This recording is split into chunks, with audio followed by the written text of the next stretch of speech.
27 जुलाई 2004 सुबह 6:30 पर पटना की सड़कों पर पुलिस मुस्तैद थी। उस दिन प्रधानमंत्री मनमोहन सिंह बाढ़ से प्रभावित गांवों का दौरा करने आने वाले थे। केंद्रीय मंत्री लालू प्रसाद यादव, रामविलास पासवान और मुख्यमंत्री राबड़ी देवी तैयारियों में जुटे थे। लेकिन उस दिन एक ऐसा कांड हुआ जिसने बिहार में सियासत की दिशा बदल दी और जदयू बीजेपी के लिए सत्ता के दरवाजे खोल दिए। दैनिक भास्कर की इलेक्शन सीरीज अपहरण में आज कहानी ऐश्वर्य अपहरण कांड की।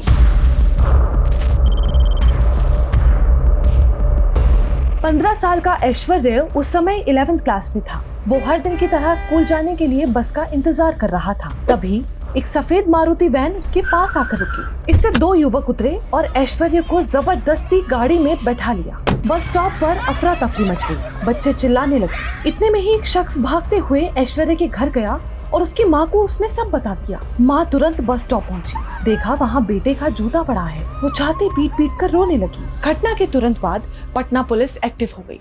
ऐश्वर्य के पिता कारोबारी और माँ कॉलेज में लेक्चरर थी। पुलिस ने रिकॉर्ड्स खंगाले तो क्लियर हुआ कि ये रंजिश या दुश्मनी का मामला नहीं, मगर फिरौती का हो सकता है। अगमकुआ थाने में अपहरण की FIR दर्ज हुई। उस समय IPS अमित लोढ़ा नालंदा के SP थे। अपनी किताब बिहार डायरीज में इस केस का जिक्र करते हुए अमित कहते हैं, पटना उन दिनों अपराध की राजधानी बना हुआ था। हर रोज किसी न किसी का अपहरण होता रहता था। उस रोज एक ऑपरेशन के सिलसिले में रात भर जागा था। सुबह सोने की कोशिश कर ही रहा था कि नागर नौसा के SHO ने फोन कर बताया कि सफेद मारुति वैन बरामद कर ली गई है। इसमें स्कूल बैग मिला है।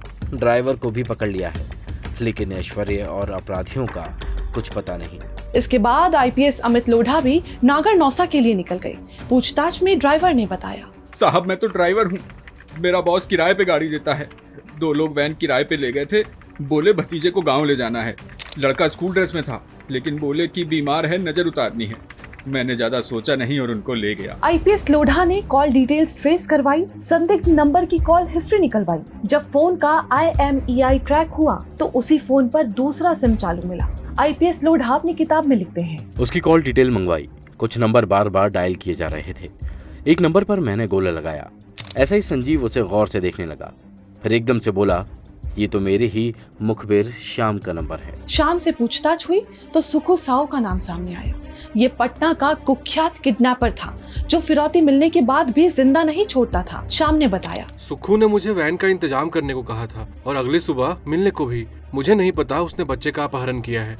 अगली सुबह सुखू को भी धर लिया गया। उसके जरिए पुलिस इस्लामपुर के एक गांव पहुंची जहां एक पुराना घर था। उसके बाहर बंदूक ताने एक शख्स खड़ा था। पुलिस को देखते ही वहां ताबड़तोड़ फायरिंग शुरू हो गई। सुखू भी भागने की कोशिश में घायल हो गया।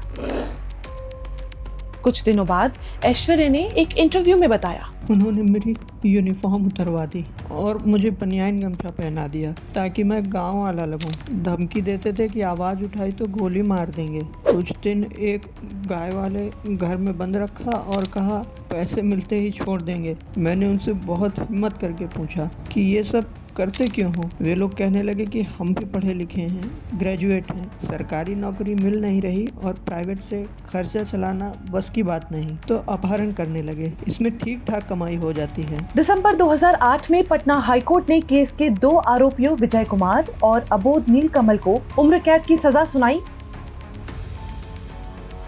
साल 2000 से 2004 के बीच ऐश्वर्य की किडनैपिंग समेत बिहार में अपहरण की कई घटनाएं हुई, जिसने राजद को बड़ा नुकसान पहुंचाया। बीजेपी और जदयू ने लगातार इसे मुद्दा बनाया। फरवरी 2005 में हुए विधानसभा चुनाव में राजद को इसका खासा नुकसान झेलना पड़ा। पिछले चुनाव के मुकाबले उसकी 40 सीटें कम हो गई। राजद को 75 सीटें ही मिली, जो बहुमत से 37 कम थी। बीजेपी को 55 और जदयू को 37 सीटें मिली। किसी भी दल या गठबंधन के पास बहुमत नहीं होने की वजह से राज्य में राष्ट्रपति शासन लग गया। 6 महीने बाद यानी अक्टूबर 2005 में फिर से विधानसभा चुनाव हुए। इस बार बीजेपी और जदयू गठबंधन ने 242 में से 143 सीटें जीत ली। राजद 54 सीटों पर सिमट गई। यानी ऐश्वर्य को तो बचा लिया गया, लेकिन इस अपहरण कांड ने बिहार के भविष्य की दिशा तय कर दी। अगले एपिसोड में जानेंगे एक और अपहरण कांड जिसने बिहार की सत्ता पर गहरा असर डाला। इस तरह के और इंटरेस्टिंग एपिसोड्स देखने के लिए डाउनलोड करें दैनिक भास्कर ऐप।